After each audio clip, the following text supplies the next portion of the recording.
Assalamualaikum warahmatullahi wabarakatuh. Perkenalkan, nama saya Irmali Putri, NIM 20040300107, kelas MBS 4D. Di sini saya akan mereview kembali mata kuliah akuntansi. Yang pertama, jelaskan jenis-jenis laporan keuangan. 1. Laporan laba rugi. Seperti namanya, tentu laporan ini akan menunjukkan kondisi laba dan rugi di suatu perusahaan. Laporan ini biasa dibuat untuk menjelaskan kondisi keuangan dalam periode tertentu, sehingga para pemilik atau pelaku usaha dapat mengetahui kondisinya, serta menjadikannya acuan atau bahan evaluasi untuk langkah berikutnya. Yang kedua, laporan arus kas. Secara sederhana dapat dipahami bahwa laporan arus kas atau yang dikenal dengan sebutan cash flow ini akan membuat informasi mengenai pemasukan serta pengeluaran dalam satu periode.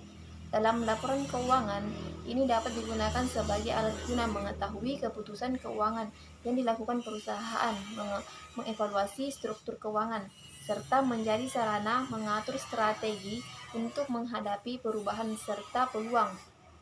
Yang ketiga, laporan perubahan modal. Ekuitas atau laporan perubahan modal ini bertujuan agar perusahaan dapat menggambarkan peningkatan ataupun penurunan dari aktiva bersih dalam masa atau periode tertentu dengan prinsip pengukuran tertentu. Yang keempat, laporan neraca. Laporan neraca biasanya memuat informasi mengenai akun aktiva serta kewajiban perusahaan dalam satu periode. Dan melalui laporan ini pula lah kita dapat mengetahui posisi serta informasi keuangan perusahaan. Yang kelima, catatan atas laporan keuangan. Secara umum, mungkin saja pemilik perusahaan atau para penanam modal akan lebih familiar dengan keempat jenis laporan sebelumnya.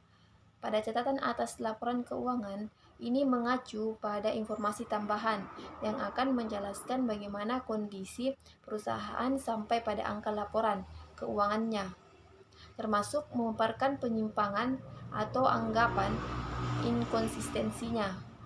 Yang kedua, akun-akun apa saja yang ada dalam laporan neraca. Akun kelompok neraca terdiri dari aset, utang, dan ekuitas, sedangkan akun kelompok laba rugi terdiri dari pendapatan, beban pokok penjualan, beban usaha, dan pendapatan dan beban di luar usaha. Yang keempat, saldo normal akun. Yang pertama, saldo normal aset, harta seperti kas bertambah debit. Yang kedua, liabilitas, kewajiban, dan ekuitas modal seperti modal bertambah kredit. Yang ketiga, saldo pendapatan dan biaya seperti pendapatan bertambah kredit, sedangkan biaya terbagi menjadi dua, yaitu biaya perlengkapan dan peralatan. Perlengkapan bertambah debit, sedangkan peralatan bertambah debit. Yang keempat, saldo beban. Semua jenis beban bertambah debit.